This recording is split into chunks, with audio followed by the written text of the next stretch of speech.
यानी सम्राट चौधरी और भाजपा के डिप्टी सीएम यानी विजय कुमार चौधरी दोनों के विचार मेल नहीं खा रहे हैं। और विजय कुमार चौधरी जी ने कह दिया, ज्यादा फ्रेंडली होना कभी कभी नुकसानदेह भी हो जाता है। राघव चड्ढा जो आम आदमी पार्टी के निकले हुए, मतलब वहां से बाहर आए हुए सांसद हैं राज्यसभा के, उनकी घोर बेइज्जती हो जाती है।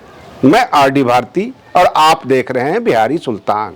वो भाजपा में चले गए, राघव चड्ढा और उनके बाकी 6 साथी भाजपा में चले गए, लेकिन भाजपा के कल्चर उनको सूट नहीं कर पा रहा है। उनको अच्छी तरह से डांट पिला दी गई भाजपा के आला अधिकारियों के द्वारा, क्योंकि कसूर ये था, ये कसूर नहीं कह सकते, इसको हम आदत कह सकते हैं। आम आदमी पार्टी के राष्ट्रीय अध्यक्ष, आम आदमी पार्टी के संयोजक अरविंद केजरीवाल जी को वो अक्सर अरविंद जी कह के बात करते होंगे, और आदतन उन्होंने भाजपा के राष्ट्रीय अध्यक्ष नितिन नवीन जी को भी नितिन नवीन जी कहना शुरू कर दिया था। ये भाजपा के जो आला अधिकारी हैं उनको पसंद नहीं आया। उन्होंने कहा ये भाजपा का कल्चर नहीं है, आप इन्हें भाजपा के राष्ट्रीय अध्यक्ष अथवा राष्ट्रीय अध्यक्ष महोदय कह के संबोधित कीजिए। ये हो सकता है कि आपके आम आदमी पार्टी में ऐसा चलन हो, लेकिन भाजपा में ऐसा नहीं है। बड़ी शर्मिंदगी महसूस हुई। और बाकी जो 6 सांसद उनके साथ गए हैं राज्यसभा से, वो सबके सब एक लेफ्ट कॉर्नर खोज रहे हैं, एक जगह खोज रहे हैं, लेकिन वो जगह उनको पर्याप्त मिल नहीं पा रही है, क्योंकि पंजाब के बारे में अगर वो कहेंगे कि हमारी अच्छी पकड़ है, हम आम आदमी पार्टी के मतदाताओं को ले आएंगे, तो वहां पर सुनील जाखड़ भाजपा के एक वरिष्ठ लीडर हैं। और रही बात ये कि सुनील जाखड़ इनको स्पेस देंगे नहीं। राघव चड्ढा जी ने कई दिनों में, पिछले 1 सप्ताह में कम से कम 2-3 मिलियन फॉलोअर तो गंवा ही दिया। अब ध्रुव राठी जी ने उनके ऊपर एक वीडियो बना दी, और ये वीडियो बना दिया कि ये देखिए इनके जितने भी फॉलोअर हैं ये सब फेक फॉलोअर है। उनके आईडी पर जाकर मैंने देखा और ये देखा कि उनके पास कोई न फॉलोइंग है न फॉलोअर है, तो ये नकली फॉलोअर ले लेके कोई मैनेज कर रहे हैं ताकि छवि हमारी खराब ना हो। इधर बिहार के अंदर भाजपा की सरकार तो बन गई, लेकिन भाजपा के मुख्यमंत्री यानी सम्राट चौधरी और भाजपा के डिप्टी सीएम यानी विजय कुमार चौधरी दोनों के विचार मेल नहीं खा रहे हैं। और विजय कुमार चौधरी जी ने कह दिया कि चिराग पासवान सही बोलते हैं। अब चिराग पासवान ने कहा क्या, मैं अपने दर्शकों को क्लियर कर देना चाहता हूं कि बिहार सरकार की यह पॉलिसी है कि आप सरकारी जमीन में घर बनाए हुए हैं अथवा अवैध मकान है तो उसको हम डेमोलेशन करेंगे। विजय कुमार चौधरी ने कहा कि हाँ ये जायज है, कानूनी है कि जब आप अवैध बनाए हुए हैं तो हम आपका डेमोलेशन करेंगे। लेकिन चिराग पासवान जी ने गलत क्या कहा, उन्होंने कहा कि जब तक वैकल्पिक व्यवस्था ना कर दे सरकार, किसी का मकान नहीं गिरा सकती। अब सवाल ये उठता है कि पिछली बार जैसे जब वो गृह मंत्री थे, बहुत सारे दलित बस्ती को उन्होंने उजाड़ दिया था, बेघर कर दिया था, बुलडोजर चलवाए गए थे, बहुत सारे जो खोमचे वाले छोटे छोटे दुकानदार होते हैं उनको बेघर कर दिया था, उजाड़ दिया था, और उसमें त्राहिमाम मच गया था। लोग जितने भी शोषित वंचित SC ST क्लास के लोग सब के सब चिराग पासवान जी के पास पहुंचे और उन्होंने कहा कि नहीं वैकल्पिक व्यवस्था तो जरूरी है। ऐसा ही सर्वोच्च अदालत भी कहती है।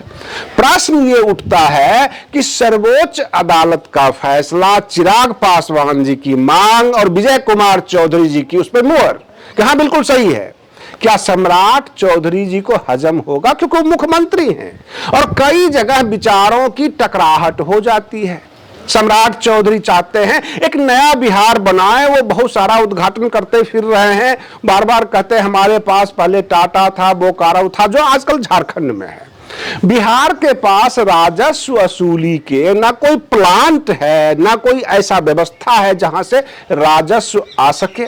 और रही बात ये कि जो 11 टाउनशिप की ये बात कर रहे हैं उसमें भी यही राज छुपा हुआ है, किसी तरह शहरीकरण हो, कुछ डेवलपमेंट हो, कुछ राजस्व आए। लेकिन कई बार विचारों के झगड़े हो जाते हैं। अब जैसे कि तेजस्वी यादव जी ने कहा कि सम्राट चौधरी जी हमारे ही पाठशाला के पढ़े हुए हैं, कहने का मतलब लालू प्रसाद यादव जी के राज शासनकाल में वो कृषि मंत्री थे। राबड़ी के शासनकाल में। तो हमारे ही पाठशाला से पढ़े हुए हैं, तो अपनी पगड़ी का लाज रखे, पगड़ी बचाए। ऊपर से विजय सिन्हा कहते हैं कि बिल्कुल तेजस्वी यादव जी सही कह रहे हैं। कहने का तात्पर्य यह है कि चारों तरफ से सम्राट चौधरी पर हमले हो रहे हैं। सम्राट चौधरी को अपनों से भी बचना है, गैरों से भी बचना है। उधर पश्चिम बंगाल से जो खबर निकल कर आ रही है सेकेंड फेज की जो वोटिंग होनी है कल, तो उसमें 63 सीट पर भाजपा पहले ही हार मान चुकी है। भाजपा के जो ऑब्जर्वर है, जो योगी आदित्यनाथ जी ने भेजा था आईपीएस, उनके वीडियो वायरल हो रहे हैं, वो धमकियां दे रहे हैं। कहने का मतलब यह है कि हार की बौखलाहट चुनाव के एक दिन पहले से ही शुरू हो गई। अब 4 मई को क्या होना है काउंटिंग के बाद ये तो हम नहीं कह सकते, लेकिन हर जगह कहा जाता है कम से कम 63 सीट पर भाजपा हार मान चुकी है। और रही बात ये कि दादागिरी, माफियागिरी सबको खत्म कर देंगे, हम ऐसा शासन देंगे, ये सब ऑब्जर्वर से कहवाए जाते हैं, नेताओं के भाषण नहीं है। जो ऑफिसर भेजे गए हैं पश्चिम बंगाल में वे सारे बोल रहे हैं। इसका मतलब हुआ कि ले दे के चाहती है भाजपा की पश्चिम बंगाल को हम कब्जा लें, लेकिन ऐसा संभव नहीं है क्योंकि ममता दीदी की जड़ें काफी जमी हुई है और पश्चिम बंगाल में अप्रत्याशित रिजल्ट भी आ सकता है। अगर ईवीएम वगैरह और मशीनरी वगैरह मैनेज ना हो तो ममता दीदी की दोबारा सरकार आ सकती है। यह आम जनता की राय है। आम जनता का जो अपना स्पीच है वो जो कहती है कि हमने बदलाव के लिए चेहरे बदलने की बात कर रहे हैं, ना कि शासन बदलने की। शासन तो दीदी का बहुत अच्छा है और भाजपा को उतना लोग पसंद नहीं कर रहे हैं। कुल मिलाकर ये देखा जा रहा है कि भाजपा एक बड़ी दल है, जो विधायक और सांसद भाजपा से आकर्षित तो होते हैं लेकिन वहां जाना पसंद नहीं करते हैं। जाने में खतरा है क्योंकि कपिल सिब्बल और संजय सिंह जो आम आदमी पार्टी के हैं, इनकी जो मेहनत रंग ला रही है, क्योंकि 7 सांसदों का ये सदस्यता खत्म कराने के लिए पेटिशन लगा चुके हैं। आम आदमी पार्टी से ये तो कहा गया कि 7 सांसद बागी हो गए राज्यसभा के और चले गए। हवाला ये दिया गया कि 2/3 बहुमत। लेकिन कपिल सिब्बल जी ने बहुत सारी जजमेंटें और बहुत सारी चीजें निकाल ली जिसमें कहा गया कि किसी प्रकार की टूट जो है असंवैधानिक है, ऐसा जजमेंट में दिया हुआ है।